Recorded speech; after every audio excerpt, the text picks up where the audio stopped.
Hello, everyone, and welcome back to Oxygen for the Soul. This week's Pasha is Perashat Behukotay. The Pasha itself is fire. There is so much depth that's happening here. Every single verse has so much to express. It's got so much it wants to teach us. We're just going to delve into one of them. Okay, I'll read a few of them because I have a theme over here that I'm trying to convey. But let's see if we could pull out some of the beauty and the pearls of wisdom that are buried behind these words. The verse begins with God saying to the Jewish people, if you follow my statutes and you observe my commandments and perform them, what's going to happen? God says, Torah begins and says, Unatati gashmechem be'itam. I will give your rain in their time. The land will give its produce. The trees will give forth its fruit. Continues and it says that your threshing will last you for a while. Okay, okay, your vintage will last until the sowing. You will eat your bread and you will be satiated. And you will sit in your land securely. How beautiful are these things? Okay, and then it continues. Shalom ba'aretz. I'm going to put peace in your land. Ushachtem ve'en machrid. You guys are going to lie down. You're going to have no fear, nothing to worry about. And I will remove the wild beasts from your land, and no army will pass through your land. And your enemies, they will those enemies that will pursue you, they will fall by the sword before you. Okay, you're going to watch your enemies be destroyed. 5 of you will pursue 100, and 100 of you will pursue 10,000. And your enemies will fall by the sword. Okay? Now, very, very beautiful. Okay, these are very powerful, beautiful blessings that if you're able to do this one thing, im behukotay telechu, vet mitzvotai tishmaru, and you do this, you'll be blessed with that. Now, what is he asking us to do? God has asked us to keep his commandments. We have the bracha and the klala, the blessing and the curse. We got more blessings over here. So what is unique about this particular verse over here? What is it trying to teach us? Im behukotay telechu. So we go to our best friend. Whenever we have something in the parsha that we're not clear, we ask our best friend. His name is, that's right, Rashi. He's our Ashkenazi, a friend from France. Him and his family actually started the Ashkenazi movement. It's because of Rashi we have Ashkenazim today. His descendants were created in Ashkenaz. Everyone else was Sephard from Spain. But he was that lone guy in northern France that created this other movement. And he says as follows, and his commentary is amazing because it's so concise and precise and it's beautiful. He says as follows. He says, Im b'chukatay telechu, what does that mean? Yachol zeh kiyum mitzvot. You might think that this refers to the fulfillment of the mitzvot. However, keshu omer v'et mitzvotai tishmaru, when the verse says you shall observe my commandments, hare kiyum ha-mitzvot omer, it's already telling us to fulfill the commandments. So, ma ani mikayem, what am I establishing here? What am I actually fulfilling? He says, this verse is not teaching you to be to observe the commandments, as you may think, because it's already stated. But what is it really telling you? What is the word telechu teaching you? To walk literally means to be amal. Amelut means to put an effort.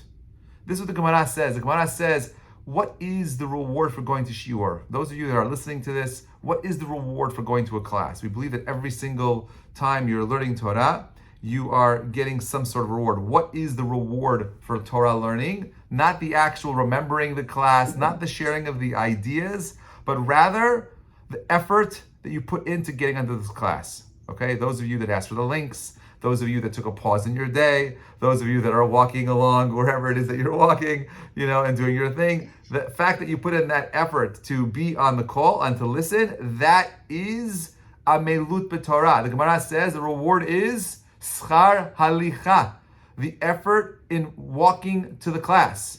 Remember, the 90% of success is showing up, just walking into the room, just being present. That is success. So what is the Torah telling you? Torah is telling us that if you're in a place where you want to go ahead and really understand the value of these commandments, the depth, the beauty of everything that the Torah that God has given us, He's asking you to be amelut. We're not judging the end game. We're not care about the destination. The process is ikar, is essential. The journey is what matters over here, right? So he says the word telechu. So think of it like this. Okay, you have something called angels, right? And we know that angels, there's no progress in their holiness. They're stuck in a sphere. They're stuck in this little round circle, these concentric circles. Different angels have different spots where they're able to connect to the divine. And they're stuck forever in the state that they find themselves in. They can never be more, they can never be less. But man, okay, we're commanded not to be static. Okay, holiness is something that we can have more of or less of. How do we determine if we have more or less of it? Well, that really depends on your effort. We say, "Im behukotay telechu," if you walk in my ways, if you permit yourself to move. If you're able to move, you will be greater than the malachim. You'll be more than the angels. The malach stands still. He only has one leg. We believe in Judaism that angels have one leg. There's no reason for them to have two legs. They only do an action that they're commanded to do, but we have an infinite amount of potential, effort, ability, interest, capability of doing anything we set our minds to. But a malach, an angel, is stuck. You can be greater than malachim. You could grow beyond the spiritual state that they find themselves in. How? Are you a holech? Are you making movement? God has given human beings the power to move, to grow spiritually. In contrast to the malachim who are stuck in a stationary place. Rav Sadia Gaon, one of the famous rabbis of the Gaonim, he once went to an inn. And because the innkeeper there did not really know who he was, didn't recognize him, they didn't have Facebook back then, they didn't know who the big rabbis were coming through their town, through their inn. And this innkeeper didn't give this rabbi the honor that he deserved. And instead he treated him like any other one of the customers. Someone who was at the inn recognized the rabbi. And they went to the innkeeper and told the innkeeper, "Do you know who that is? That's Rav Sadia Gaon, he's so cool." And then the innkeeper went over to the rabbi, Rav Sadia, and apologized. And Rav Sadia says to him, "Why are you apologizing? He did everything right. You treated me well. He did nothing wrong." But the innkeeper says to him, "But if I would know who you were, if I would have known that you were the great Rav Sadia Gaon, I would have served you with more respect, with a greater smile. I would have offered you more. I would have taken care of you in ways that maybe I did not because I wasn't fully appreciative of who you were as a person." So the Gaon started crying. He started tearing. He says, "Today, I have a better understanding of God than I had of yesterday. If only," he said, "I had known yesterday what I know today, I would have served God better with great fervor and desire and panim yafot and so on and so forth." So let's be truthful with ourselves, okay? Well, have we spent time progressing? Are we really growing? Is every day of our lives one of spiritual advancement? Are we moving ourselves up the ladder? Do we see ourselves climbing the ladder? Do you see yourself climbing the ladder? And if you are climbing the ladder, do you fall asleep on the ladder? Do you fall asleep on the ladder? No, you can't fall asleep on the ladder, because if you fall asleep on the ladder, my friends, you fall off. The fact is that there is no standing in one place. If we are pausing, if we are lazy, if we are a derelict when it comes to advancing our spirituality, okay, that failure sets us back and we regress spiritually. We have to be constantly in the movement. We do not move forward. If we don't move forward, we are slipping backwards. The wording of the Torah is precise. It's not enough to simply observe the mitzvot. Because we know so many people, they observe, oh, Rabbi, I keep kosher. Yeah, I have the best kosher stuff in my house. Yeah, but there's no real understanding of what kashrut is. I keep Shabbat, but there's no real appreciation of the depth and the nuances of how to make Shabbat Shabbat, right? Does our Shabbat look exactly the same every single week? How are we making this Shabbat different? Not new foods. Oh, Rabbi, this week I'm making a different kind of chamin. I'm making a chita. I'm making Iraqi chamin. I'm making Moroccan chamin. I'm trying Syrian chamin, Lebanese. That's not where the greatness of Shabbat comes from. What are you doing to bring more spirituality into your lives? That's what this pasuk is about. You want to understand what these brachot are? It's very simple. You see, if we become individuals that are always moving, by the way, you've heard the term the Quakers that came to this country, right? The Quakers, right? The Quakers are the first group of Europeans that settled on this country with the Mayflower. They were Quakers. They were a very religious group of Christians. The word Quaker comes from the word Charedim. They were quaking, right? So there's two ideas of where the shuckling that you see Jews in Bet Knesset, where does that come from, right? The people that are shuckling. So one is this idea that even though we're standing before God, we want to be moving because we're movers.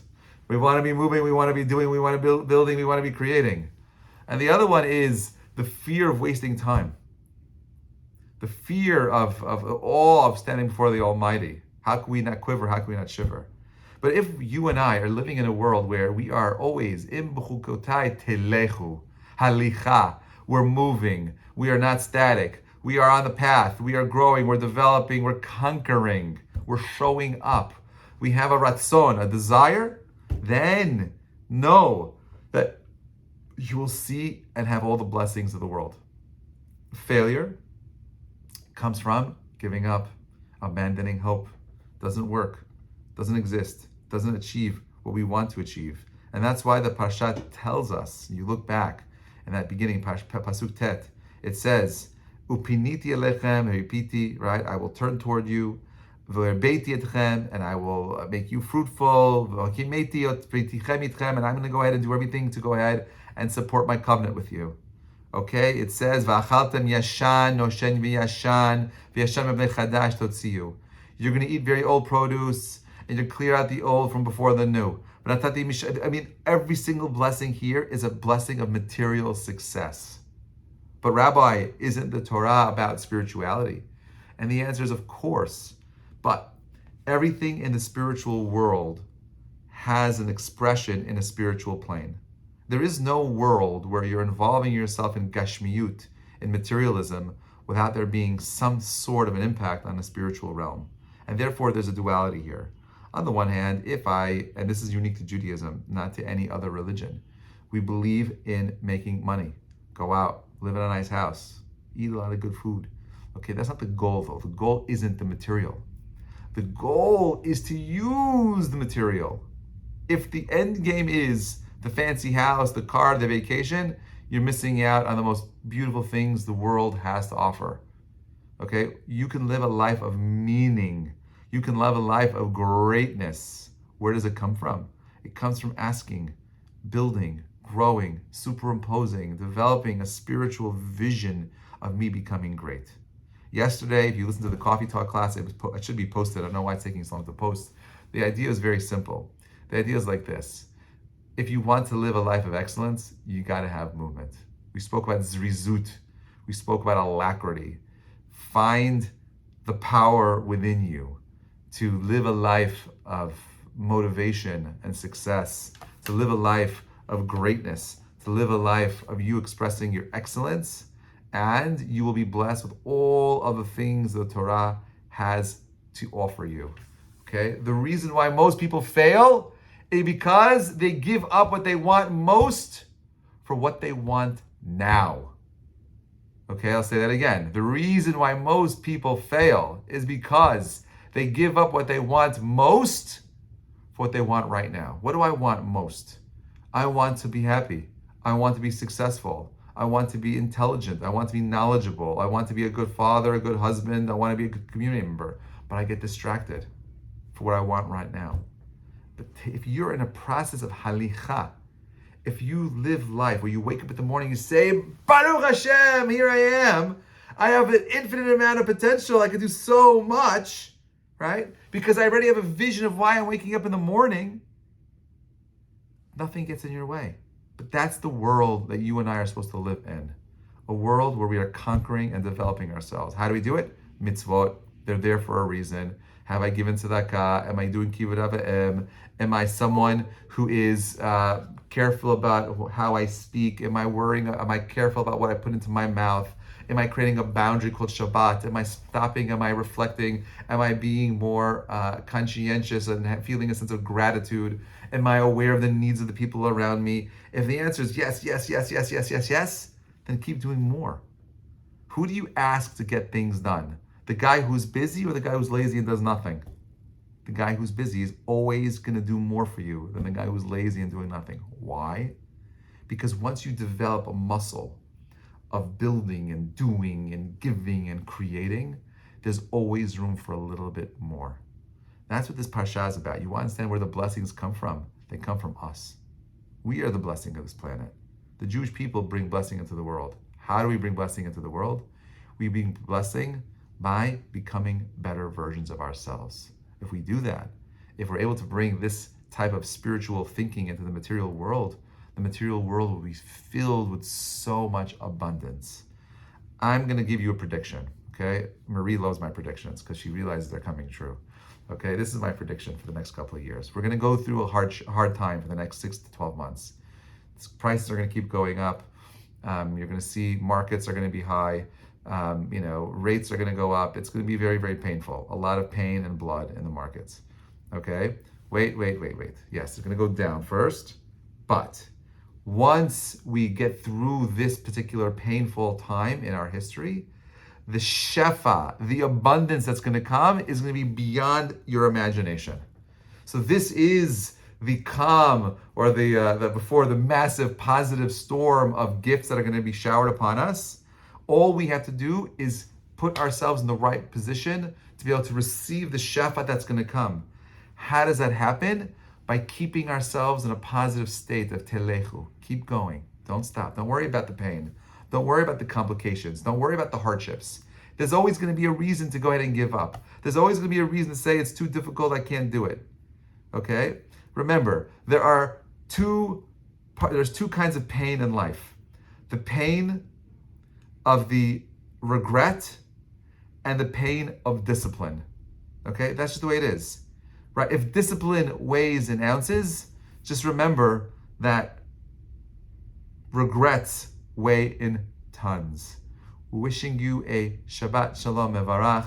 We should see the shefa and the bracha pour into the world. Okay? We should never ever give up hope. And we should remember the way in which we bring that shefa into the world is by constantly being in a state of movement. In Behukotay telechu. You keep moving, you keep growing, and just create a space for the shefa to come down. Shabbat Shalom, everybody.